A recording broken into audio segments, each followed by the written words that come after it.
right, gather around, children. I'm here. I'm gonna tell you the story of the Cadaver Synod. And right, it takes place in Italy, early, like late 800s, early 900s, like a real long time ago. Popes are dying constantly back then. They're going through popes left and right, new popes. So Formosus, he probably wasn't called Formosus yet because that was his pope name, and at this point he's just a bishop. But he is the coolest bishop in town. Everyone loves him. They're like, hey, come bishop in our town. We want you to bishop for us. And he's like, listen, ladies.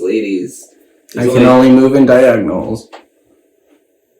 Yeah, because he's just the bishop. He can only move in diagonals. That's right. That's what he told them. And they're like, we're fine with that. We'll take a diagonal movement here and there. And his boss was like, listen, buddy, you have to bishop where I tell you to bishop. You don't I don't care how many women want you to come bishop in their town. You have to go where I say. He's having a good time until Pope John VIII shows up, and he's all like, I don't like this guy. He's like, nobody is this likable. And he's like, I think you're trying to corrupt all the people. You're using witchcraft to make them like you.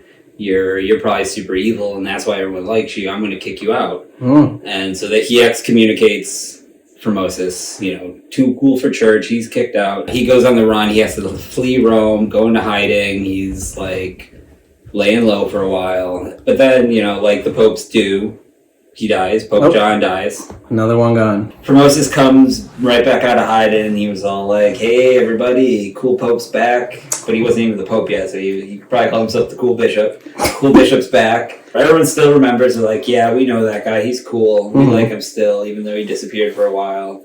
He's kind of like the bad boy of bishops now because he was excommunicated, but then he came back. Eventually, he is elected pope.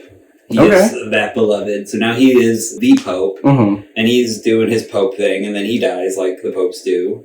As all of them have up to this point, yeah. Yeah. And then we get to Stephen the Sixth. And he was kind of a weird little freak. So Formosus is dead now. He's been dead for quite a while. And this guy, Stephen the little freak, is like, I've got a bone to pick with that old dead Formosus guy. And now that he's been dead for 7 months, it's going to be even easier to get to them bones. So he digs up the body of his... That's so stupid. Yeah, it is. It's pretty, your reaction is absolutely correct. This is insane, but he digs up the body of this dead pope, this 7-month-old corpse, half rotten, drags him to a church, puts him in a chair, and puts him on trial for being a sneaky pope. And so he makes this poor deacon weaken and burnies this corpse for this trial. He's all like, hey, why did you trick people into making you the pope and stuff? And he's like, you did it illegally. You're bad. What do you have to say for yourself? And he just didn't have a lot to say for himself because he was a corpse.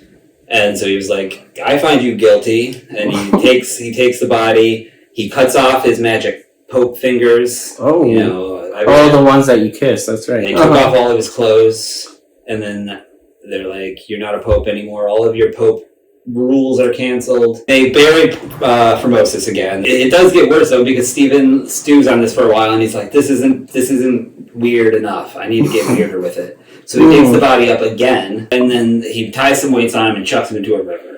Which maybe was his biggest mistake, because eventually he washes up on shore, and everyone's like, dude, that's our favorite fucking bishop. He's like a rotten, wet, soggy, naked corpse missing some fingers. And so they're pissed at Stephen. They're like, why'd you do it? That's weird. We're going to lock you up. We don't like you. So they put him in jail, and he's strangled and dead.